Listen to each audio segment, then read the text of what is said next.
All right, everyone, we start off today talking about the shooting at the Covenant School in Nashville. Of course, Audreyhale has been identified as the shooter, or alleged shooter. Transgendered individual, had actually been a student at the school. And so naturally, this is why I tend not to weigh in on school shootings and things like that, because the discourse writes itself. It's very predictable. Internet sleuths and legacy media go out, and they try to find out about the shooter or alleged shooter's life, and then they craft a discourse around what they posted online, their identity, especially their race, any sort of political affiliation, and then they say, well, it's obvious what happened here. Such and such a group is exceptionally violent, or such and such a group radicalized them or something. So if somebody, for example, does something heinous, school shooting in general, they ran over someone with their car, maybe it wasn't even intentional, and oftentimes the blood isn't even dry yet before you have that narrative crafted. Certainly in this case that is the case. Sometimes that speculation turns out to be entirely wrong and countermanded by further evidence. For instance, the Rittenhouse case. But what happens is that there's this irreverence, this callousness that I see anytime something like this happens. So it evokes, it's a public spectacle, it evokes emotion.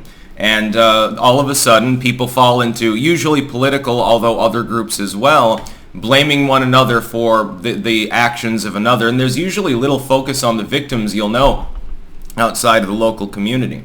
When the legacy media shows up to interview parents from the school, community members and stuff, it's all going to be politically slanted, and it's all going to be, well, what do you think about the AR-15? What do you think about transgendered people, etc.? And it just becomes a really venomous discourse, and it's really designed to drive people apart in order to perpetuate the cycle of violence. You used to have a public conversation about whether we should give so much airtime to such things because, hey, aren't we going to potentially cause more problems in the future by elevating people, the shooters specifically, or stabber, whatever they happen to be, and effectively giving them a bunch of attention? Do we not, at least for some psychos out there, incentivize them to do it? Because they know they'll get front page news coverage. You know, if they have feelings of irrelevance, if they have self-esteem issues, and that's one of the parts of their psychoses, you could encourage people to act with violence. Apparently that discourse died long ago, though, so generally I don't even weigh in on these things. I wanted to weigh in on this case because I wanted to tell, like, the TradCon side right now is like, well, the shooter was transgendered. Wow, okay, well then we've obviously got our motive there, you know, hormonal violence or something. You know what you fucking sound like? You sound like a liberal blaming the NRA to me. I fail to see the difference. You have no proof of that, number one, although I do speculate that the motive is fairly clear. I don't think that's the only reason involved. And it sounds an awful lot like David Hogg rambling about AR-15 availability when the average mass shooting happens in the ghetto and involves a High Point or a Glock or something like that. I speculate that the motive here is fairly clear. A former student, so you can assume that the motive is connected to the school. The school happens to be a religious one, a Catholic school. And you have an individual who considers themselves transgendered. I have a feeling that there was a negative experience at that school and that this is retaliatory in nature. I think that would be probably the best fit at this time. Could turn out that's not the case. Maybe they were looking for a specific individual. Whether they were there or not remains to be seen. Got frustrated. The teacher that did corporal punishment on them 10 years ago decided to retire and wasn't there, so they just opened fire on a bunch of kids. Stranger things have happened. But to go and presume that this person's perceived gender identity has to do with their apparent psychoses is not necessarily true. There's no evidence, at least at this time, again, that the blood's not even dry.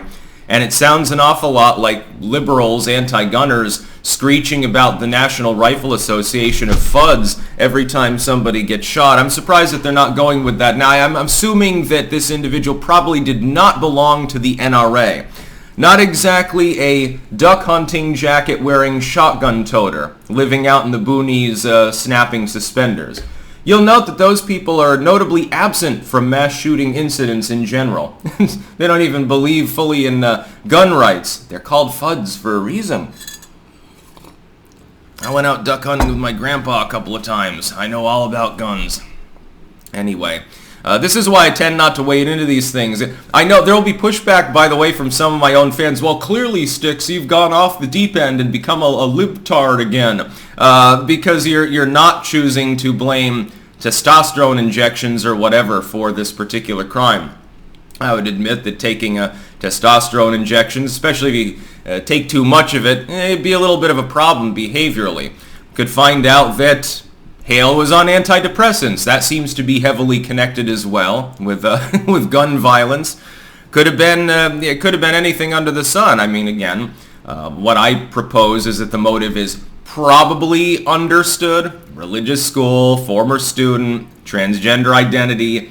Put two and two together. It's also probably parental. There's almost always a parental overlap, by the way, with these crimes.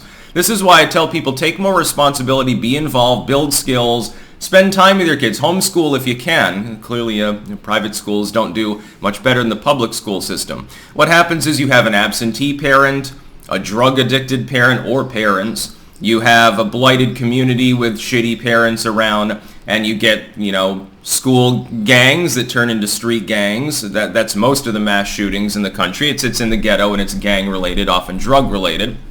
Or you get people who are disaffected, who had psychologically abnormal upbringing, and, mommy didn't hug them enough or something like that, and then they take it out on society. Partially it's a societal sickness, and partially it's the psychoses of these individuals that do such things. Anyone that hauls off and kills a bunch of kids, regardless of their political leanings, their social leanings, their race, their gender, yada, yada, yada, etc., we can say that there's something sick and wrong about them, because normal people do not foment violence against little kids. That's just the long and short of it. But that's lost in the discourse. Instead, it's all, let's dig through this person's Instagram and find out what their political leanings were. We'll find out. It'd be hilarious. It'd be hilarious. This individual is transgender, but a couple of years ago ran a Trump site or something like that. And so then the left will guffaw about it. And again, it'll be the same irreverent crap that I'm seeing right now. We see it with every fucking shooting, except the ones that don't make it into the news, like all the mass shootings in Lori Lightfoot's Chicago. Oh wait, she's out now. Now the so-called tough on crime dude is probably going to be in. By tough on crime, they mean still slap on the wrist punishments, but at least it's not a total revolving door. See, we're fining gang members now before we let them back out on a low bond. Yeah, how wonderful. Just call this individual what they are, a psycho who killed a bunch of people, and call it a day. It doesn't matter what the particular motive was. The motive doesn't change the fact that the people are dead. The motive isn't going to change public policy. Every single time this happens, the anti-gunners start beating themselves off, thinking, well, this time it'll tip people over the edge. They'll finally want to ban guns that weren't even involved in the shooting most of the time. They'll finally want more red flag laws that invariably wouldn't have done anything. They'll finally want restrictions that had no bearing on what happened. And then people on the more of the traditionalistic side will dig for any media post, any internet post ever made by the person, any aspect of their identity to deflect, instead of just saying, look, liberals, shut the hell up, go fuck yourself. No, it's not an issue of the evil NRA or the Armalite rifle or something like that. It's a part of a larger societal problem that often deals with mental illness. It often deals with poor upbringing. It often deals with a society that is systemically sick. We talk about this, by the way, in psychological terms with regards to like war crimes, things like that happen at Abu Ghraib. It's the argument, is it a rotten apple? Is it like a one-off, or is it a rotten barrel? And so any good apples you throw in it, they quickly rot too. I look at society and say that it has a systemic dysfunction right now in which parents are too absent. There's not a good enough parenting. Parents basically, they terminate their own duties and responsibilities and want the government to nanny their kids. So there's no connectedness. There's no family feeling for a lot of people. You have too much antidepressant usage. You have a sick psychiatric system, which clearly doesn't work. You don't have inpatient facilities. Outpatient is usually, hey, take this medication that may or may not be experimental in your case, and you wonder why Jimmy goes haywire. We've got a lot of problems. Also, don't get black-pilled, because, I mean, all of them are easily solved. We didn't have this sort of problem 70 years ago. I wonder what the fucking hell changed. There was a little bit more family involvement for the average person back then. Society was different. We didn't have all of the Marxist filth infiltrating us, for example. That alone won't solve anything, though. Stop putting the murderer on a pedestal. Stop randomly blaming objects for what humans do with those objects. I notice this isn't the case for any other class of weapon, by the way. Nobody says that we need tighter restrictions on fertilizer because Timmy McVeigh existed, for example. And stop looking at whatever their perceived identity is and assuming that that has something to do with it, because it might not.